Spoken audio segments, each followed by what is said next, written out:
All right, what I want to do is kind of show you a few quick tips about working with hyperlinks when you're in PowerPoint and when you're using these transparent boxes. So let's say we've got these slides here and these images, and if I wanted to, I could right-click on the image and I can add a hyperlink to another slide. And that's easy enough to do if you're doing simple courses.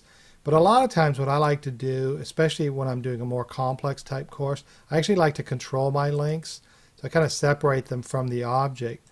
And here's a good reason why. I can actually add the hyperlink on this object. So let's say I had add a hyperlink to slide 2. I can add a hyperlink on this object, but if I wanted to later move my hyperlink, say, to this object instead, I can just drag it over here. I don't have to take the hyperlink off of this and then add the hyperlink on here. I can just move it over, or if, whatever I want to do. So it's kind of nice separating the hyperlinks. The other thing is when you're converting it to Flash, you're less apt to run into these kind of oddball PowerPoint glitches. So that's one thing. So I like to create these objects for my hyperlink. The other thing I like to do is I'll select this object, and the PowerPoint 2007 and the newer ones, I can use the selection pane, and I'll just call this hyperlink. I'll just call it link, and I might leave a line like that so I can add another title. So now I know this is a hyperlink, and while I'm working on my course, I might not want to see these hyperlinks because they're going to interfere with the screen production. So I just go ahead and turn it off. And so I always know where it's at because I've titled it. And then if I wanted more detailed title, so I can say, I've got shrug and chest. So I can actually call this link, and we can just call it shrug. And then I know where that hyperlink goes to. So it's a little extra step at the beginning, but when you start working with a lot of these things, it's a lot faster. And the other thing is, if I wanted to add a hyperlink here, I can just go ahead and copy this, move it over. Now I've got the hyperlink, and I can just change the title here, and we'll just call this chest. And then I know where the hyperlink's at. And so I know, okay, these are links. I can just turn those off, do my work. When I'm done, I turn them back on.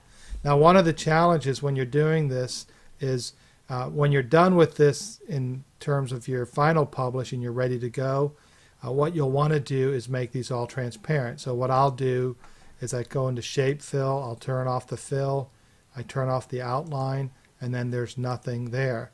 And I can select that. And so if I have a number of hyperlinks on here, I just double click on the format painter, and then I can just click here, and then that does it. And so you can go through this really fast. And then at this point, all the hyperlinks are done. Now let me show you something that's problematic about working in PowerPoint with transparent boxes that have links on them. So when I go to slideshow and view it, you'll notice the hyperlink doesn't show, even though it's sitting on top of the item. And the reason is it's transparent. So in PowerPoint, it's transparent.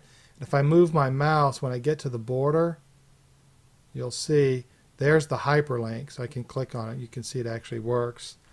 So the hyperlink works, but only on the border. So that becomes an issue when you're trying to preview your slides. So what we want to do, let's go ahead and escape this. What I like to do is, instead of making this completely transparent while I'm producing my work, is I like to, we'll just say we've got the blue. I'll go ahead and format the shape, and I'll make it somewhat transparent. Now, some people like to do 99% transparency and leave it that way. It looks fine in PowerPoint, but when you publish, sometimes you get kind of a watermark.